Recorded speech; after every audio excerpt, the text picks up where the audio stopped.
Japan के Kyoto शहर के पास पहाड़ों और घने जंगलों के बीच एक पुरानी सुरंग आज भी मौजूद है, कियोताकी टनल। साल 1927 में बनी यह सुरंग लगभग 444 मीटर लंबी है, लेकिन इसके बारे में एक ऐसी डरावनी कहानी मशहूर है जिसे सुनकर आज भी लोग रात के समय यहां आने से डरते हैं। स्थानीय लोगों का कहना है कि इस सुरंग में उन मजदूरों की बेचैन आत्माएं भटकती हैं जिनकी मौत इसके निर्माण के दौरान हुई थी। कई लोगों ने यहां अजीब परछाइयां देखने, रहस्यमयी आवाजें सुनने और समय के अचानक बदल जाने जैसी घटनाओं का दावा किया है। और सबसे डरावनी बात, अगर इस सुरंग के प्रवेश द्वार पर लगी ट्रैफिक लाइट बिना किसी वजह के पहले से हरी दिखाई दे तो उसे एक चेतावनी माना जाता है, क्योंकि कहा जाता है कि जो उस समय कियोताकी टनल के अंदर जाता है वो शायद कभी वापस नहीं लौटता। क्या यह सिर्फ एक पुरानी लोक कथा है या इसके पीछे कोई ऐसा रहस्य छिपा है जिसे आज तक कोई समझ नहीं पाया? टोक्यो के एक छोटे से नियॉन लाइटेड अपार्टमेंट में 3 दोस्त बैठे थे, काइतो, हारुतो और मियू। काइतो एक फेमस पैरानॉर्मल व्लॉगर था। उसके लिए दुनिया की हर हॉन्टेड जगह सिर्फ एक चैलेंज थी। उसके लैपटॉप की स्क्रीन पर एक पुरानी अंधेरी टनल की तस्वीर खुली हुई थी। उसने कैमरा ऑन किया और मुस्कुराते हुए बोला, हेलो दोस्तों, स्वागत है आपका टोक्यो अननोन में। आज हम जा रहे हैं जापान की सबसे डरावनी जगह, कियोताकी टनल। कहते हैं कि 1927 में यहां जिन मजदूरों की मौत हुई थी उनकी आत्माएं आज भी इस टनल में भटकती हैं। बिस्तर पर लेटा हारुतो चिप्स खाते हुए हंस पड़ा। भूत वूत कुछ नहीं होते। आज मैं सबको साबित कर दूंगा कि ये सब सिर्फ लोगों का वहम है। लेकिन कमरे के एक कोने में बैठी मियो बिल्कुल नहीं मुस्कुरा रही थी। उसने अपना लैपटॉप बंद किया और धीमी आवाज में बोली, हारुतो, यह मजाक नहीं है। मैंने इस टनल के बारे में बहुत कुछ पढ़ा है। कहते हैं कि अगर टनल के बाहर लगी ट्रैफिक लाइट बिना वजह पहले से हरी मिले तो उसके अंदर जाना मतलब मौत को बुलावा देना। काइटो हंस पड़ा। यही तो असली कंटेंट है।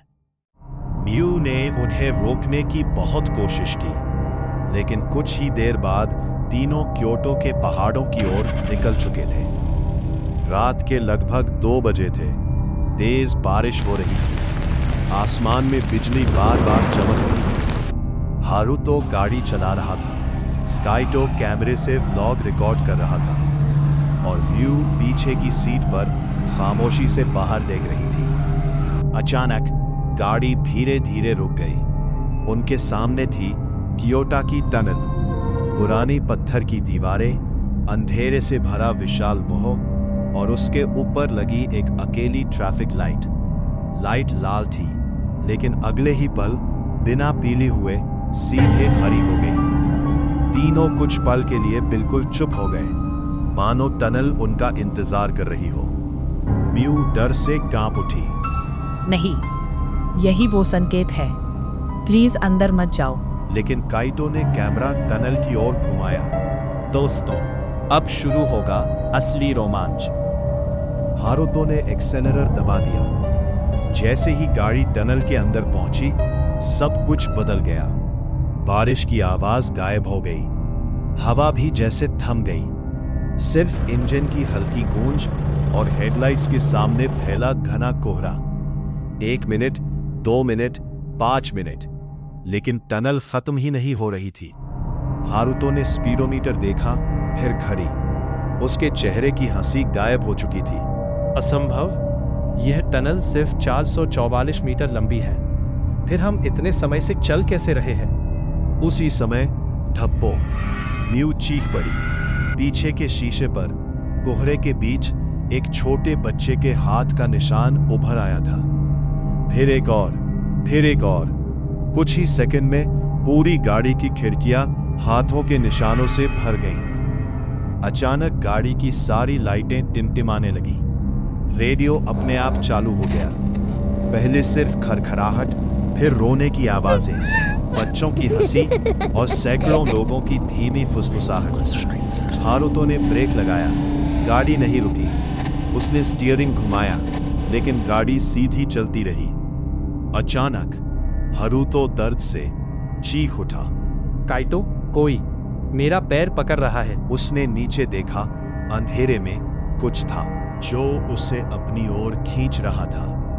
अगले ही पल हारुतो एक भयानक चीख के साथ अचानक गायब हो गया। ड्राइवर की सीट खाली थी, लेकिन गाड़ी अब भी चल रही थी। काइटो का आत्मविश्वास टूट चुका था, फिर भी उसने कांपते हाथों से कैमरा उठा लिया। ये सब रिकॉर्ड हो रहा है। जैसे ही उसने कैमरा अपने चेहरे की तरफ किया, स्क्रीन पर तेज खरखराहट छा गई, लेकिन कैमरे में उसके पीछे दर्जनों धुंधली परछाइयां खड़ी दिखाई दे रही थी। काइटो ने तुरंत पीछे मुड़कर देखा, वहां कोई नहीं था। उसने दोबारा कैमरे की स्क्रीन देखी, अब वे परछाइयां और भी पास आ चुकी थी। अचानक कैमरा बंद हो गया और टनल में काइटो की चीख गूंज उठी। उसके बाद सिर्फ सन्नाटा। यात्री वाली सीट खाली थी। अब गाड़ी में सिर्फ मियू बची थी।